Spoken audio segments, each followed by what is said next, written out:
Gracias, muchísimas gracias, damas y caballeros, por continuar con su telediario 1+1. Aquí vamos a comenzar con la primera de las dos entrevistas que tenemos para el día de hoy. Aquí han venido desde muy temprano dos connotados dirigentes de la región suroeste del país. Leonardo Mercedes, un baraonero de pura cepa, que ha vuelto para Barahona, Leo. Sí, señores, ayer que está Dios. Y Wendy Santos. Y Wendy Santos, que también es de Barahona. No, No. mi familia es del Cibao. ¿Familia del Cibao? Correcto. Ella es nacional. Nacional. ¿Y qué hacen esta coalición del suroeste? Bueno, pero el país nos pertenece a todos. Ya. O sea, si solamente uno trabaja por su comunidad, eso no vale. Uno tiene que trabajar por el país. Lo hemos invitado porque ustedes han estado desarrollando un proceso de lucha intensa por múltiples razones. A mí me llamó la atención de que celebraran un seminario para analizar el tema de los contratos de arrendamientos, en este caso del Ingenio Barahona, a la empresa indiana. Pero estos contratos abarcaron a muchas otras industrias, ingenios azucareros, factorías y plantaciones de caña del territorio nacional, y prácticamente se le cedieron las tierras a la compañía beneficiaria de los arrendamientos. ¿Cuál es la real situación en el caso específico de Barahona y que ustedes saben más de los otros contratos? Sí, porque el caso del Ingenio Barahona, que es el que está arrendado al Consorcio Azucarero Central, es un caso muy particular, porque esa empresa, ese ingenio, fue el motor fundamental del desarrollo capitalista en la región Enriquillo. Era antes Barahona, pero hoy es región Enriquillo, e impulsó el crecimiento, el desarrollo de todos los aspectos de la vida social, económica, política de esa comarca.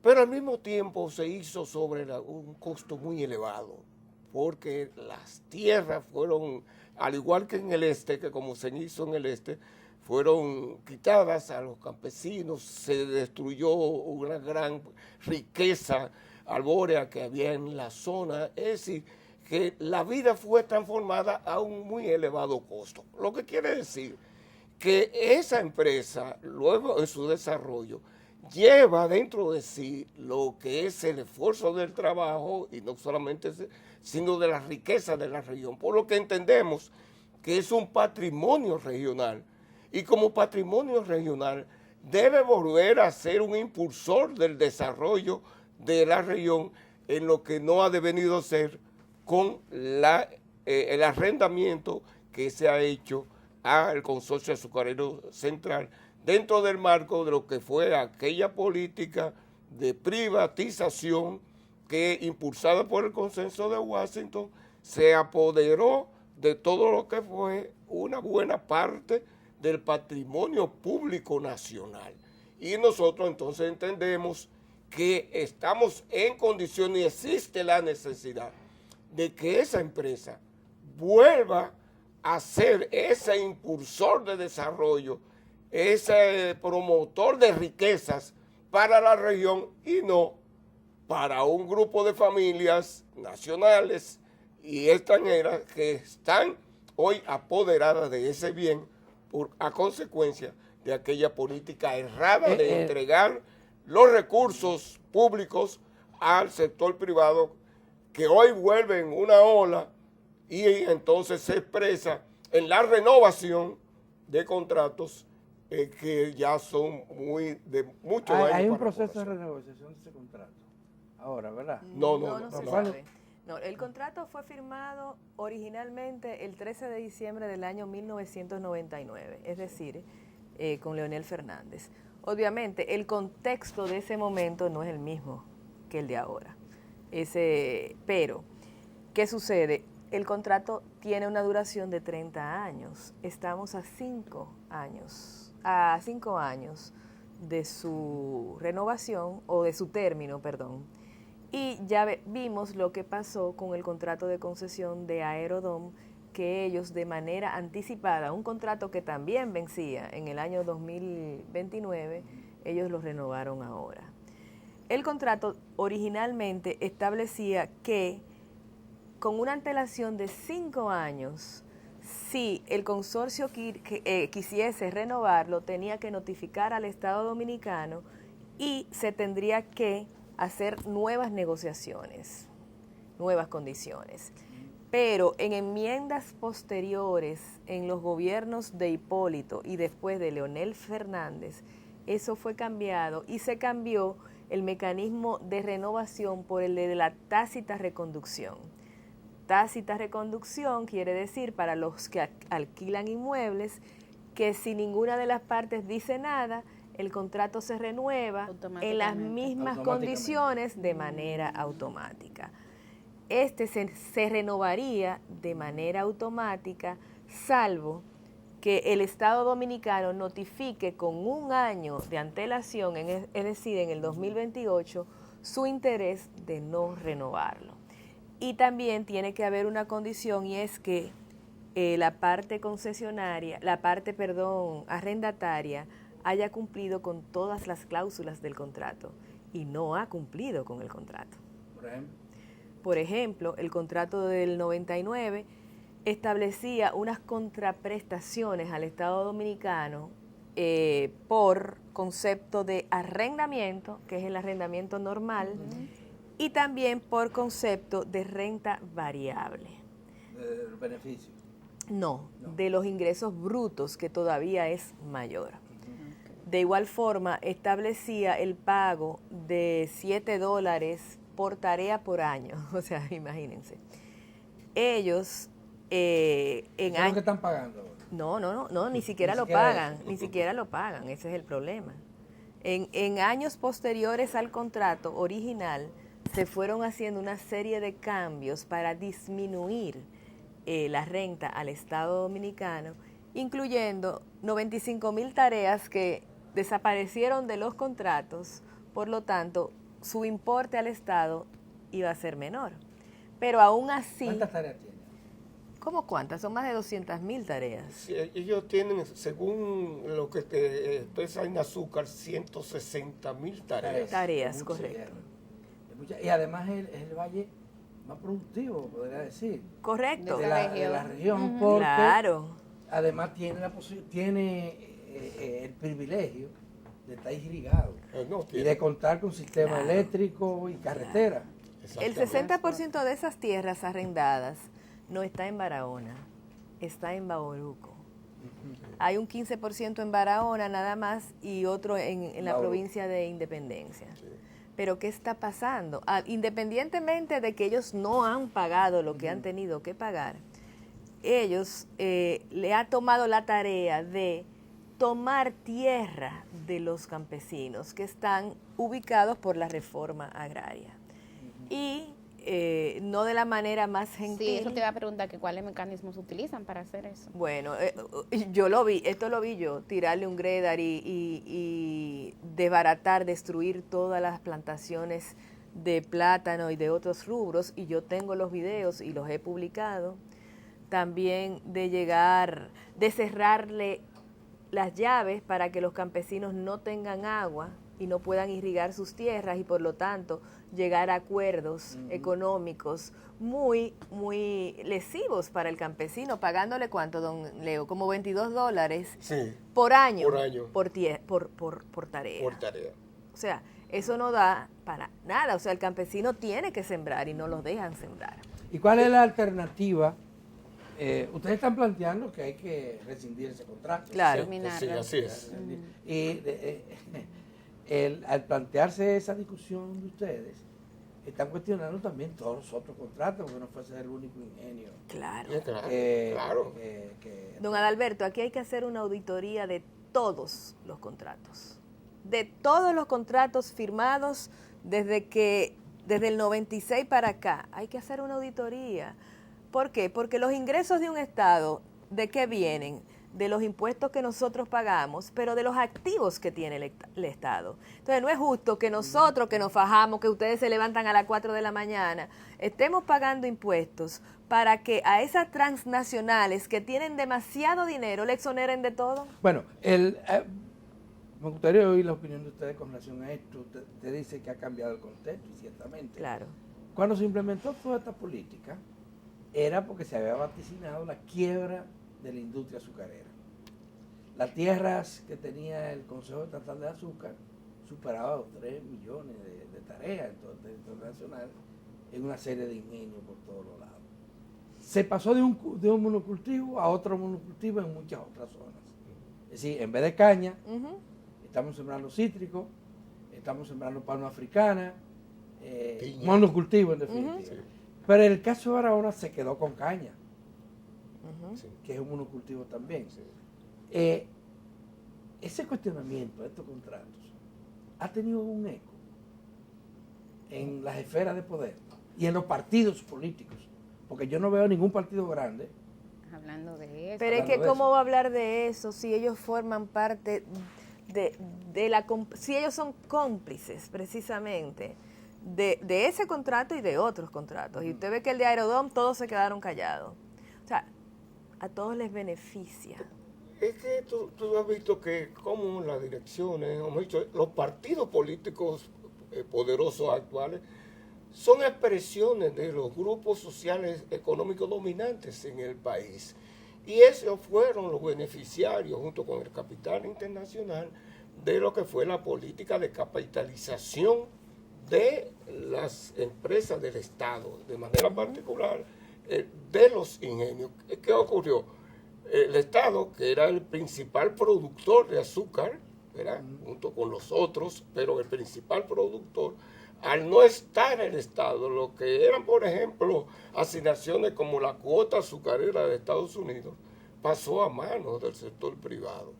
Y ellos son los beneficiarios de eso. Pero no solamente eso. Tú recuerdas todo el provecho social, toda la política social que desde los ingenios se trazaba hacia las comunidades donde estaban enclavados los ingenios del Estado. Y cómo esos ingenios, además, eran una fuente de empleo para todas esas comunidades. Cuando los ingenios fueron capitalizados y pasados al sector privado, barrieron con una buena parte de la empleomanía y redujeron eso. Además de que en el caso de que, como el de Barahona, que está en manos de un consorcio que es conformado por guatemaltecos, colombianos y dominicanos. El grupo dirigente principal y los mandos medios son extranjeros, cobran en dólares, y los trabajadores dominicanos son los de abajo y perciben unos salarios de hambre que no da para el sostén de una familia. Si se revisa el contrato o se desestima el contrato, ¿cuál es la propuesta de ustedes con relación hay a hay varias alternativas. O el ingenio regresa al Estado dominicano, o se puede conformar una especie de cooperativa y que sea una cooperativa la que maneje. ¿Y la tierra? ¿Qué uso se le daría? La tierra, caña, pero también cultivos de otro tipo, porque ellos quieren ahora convertir todas las tierras con vocación agrícola de otro tipo de comida, las quieren convertir en cañaverales. Pero no solamente por el interés particular de los concesionarios del ingenio, sino que ese plan se desarrolla en contubernio con funcionarios del Estado, del IAD, de Agricultura, del CEA, de Bienes Nacionales, que hacen entrega de títulos de terrenos, para que tú veas cómo es la cosa, y con el compromiso los adquirientes de que de una vez le alquilan la tierra al ingenio Barahona. Entonces el ingenio Barahona, a través de ese truco, pero además de esa forma forzosa, como lo hicieron en los años 20, cuando empezó a funcionar el ingenio, han estado de manera violenta quitándole la tierra a los campesinos. ¿No lo firman los campesinos de manera voluntaria? ¿Cómo es? Los contratos esos contratos de arrendamiento de pequeñas porciones. Sí. No es, de es que manera... cuando tú hablas de manera voluntaria, es que son llevados a... Porque si tú me dices, sí, tú vas a tener tu parcela y me la dan, pero el consorcio me cierra el agua, me cierra el canal de riego y yo no tengo agua. Y el agua no la controla el Estado a través del INE. Es que hay una confabulación entre Estado y consorcio azucarero central. Pero ustedes han ido a instancias de poder que sean más altas, a ver qué opinan de todo esto, qué es se que puede hacer. eso viene directo de la presidencia de la República. Aquí hubo un acontecimiento con un campamento que todavía está instalado en Bauruco. Y esas órdenes de maltratar a los campesinos sabemos que vino directo de Palacio. ¿Por qué? Porque es todo. ¿Quiénes son los dueños de esos ingenios? Precisamente esa mano invisible que está por encima de los gobiernos, que quieren apoderarse del sector eléctrico, del sector cine, del sector deporte, del sector azúcar, del sector turismo, de todos los sectores, y nosotros los dominicanos estamos en Yailín, en Tequicha, en Taquicha, en el otro, en que si metieron preso a Anthony Santos, y no estamos, digamos que luchando por lo que deberíamos luchar, que es pero ustedes en la región de Enriquillo territorio. Están luchando. Sí, nosotros sí. ¿Han tenido suficiente respaldo de las comunidades? Sí, correcto. Correcto. En esa lucha y la claridad de la propuesta es entendida por la gente. Sí, porque la situación en la que ha caído toda la región Enriquillo es sumamente deprimente. Es la región más pobre del país, es la más desatendida, donde las inversiones son menos, cuando es la que más necesita la mano amiga del Estado, y al no tener unos grupos burgueses con conciencia regional para impulsar el desarrollo, es necesario que la parte consciente de la sociedad se empodere, y en eso es que estamos. Porque el problema es sumamente serio. Es que incluso inversiones que se hacen para favorecer a la región, como es la presa de Monte Grande, el destino que parece que va a tener el agua que va a controlar esa presa es para beneficio del consorcio azucarero central, que es el que controla y domina el 70% o más de las aguas. Pero se nos ha dicho que esa presa Gracias. va a abastecer de agua potable Sí. a las 3 provincias más cercanas Es que ya de la zona, y que además va a producir energía y agua para los... sí, ya existe el acueducto del suroeste, Sí. ¿verdad? Y ese acueducto le va a hacer aumentada su capacidad de 2 metros cúbicos por segundo a 3.5 metros cúbicos por segundo. Pero aún con la limitación que tiene, él provee de agua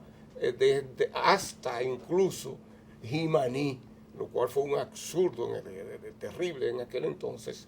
Pero desde Jimaní hasta Barahona la provee. Pero por ejemplo, se han estado rehabilitando nuevos acueductos o viejos acueductos, porque ya la demanda ha crecido demasiado, y entonces... Pero esa presa fue un reclamo desde 1967, estamos los barahoneros de manera particular. Entonces la están construyendo y entonces... Entonces ocurre que solamente se ha inaugurado, si aún sin terminar, lo que es el vaso de la presa, pero se quitaron o se sacaron para dirigir todos los recursos hacia la presa, lo que fueron los canales laterales, lo que fue la hidroeléctrica, lo que fue el acueducto, lo que fueron las obras complementarias, hasta tal grado que si en las condiciones actuales, sin que se construyan las obras complementarias que fueron sacadas, ocurriese, digamos, una crecida extraordinaria por ciclón, por lo que fuere, de esa presa, las comunidades aguas abajo, como Tamayo, Vicente Noble, Canoa, todas esas comunidades volverían nuevamente a ser anegadas por las aguas. ¿Por qué? Porque esas obras complementarias son las que van a mitigar las crecidas o los sobrevolúmenes que haya o caudales de ese río. Pero además, fundamentalmente es para la producción de alimentos, no es para la producción de caña. No es que nosotros estemos opuestos a la producción de caña porque es un producto que todavía tiene su mercado, pero es dentro de la estrategia de soberanía alimentaria de la población, es para la producción de alimentos. Y con la producción de alimentos en ese valle, con las aguas de esa presa, nosotros podemos proveer el mercado haitiano, proveer el mercado de Pedernales con el nuevo proyecto de desarrollo turístico y levantar esa región dándole un fuerte golpe al hambre, al desempleo, a la pobreza. Y es por eso que para nosotros la recuperación del ingenio Barahona es una meta justa y oportuna, porque es para incorporarlo a ese desarrollo de nuestra región en combinación con los resultados de la presa de Monte Grande y el proyecto integral de desarrollo de las tierras del Valle de Se nos acabó el tiempo, lamentablemente, pero muchísimas gracias por Gracias haber a venido y ustedes. creo que sus ideas están expuestas Sí, acá. Ojalá que sean escuchadas sí. en distintos ámbitos de la sociedad dominicana. Damas y caballeros, tenemos que hacer una pausa y al regresar tendremos aquí a dos distinguidas lideresas de participación ciudadana.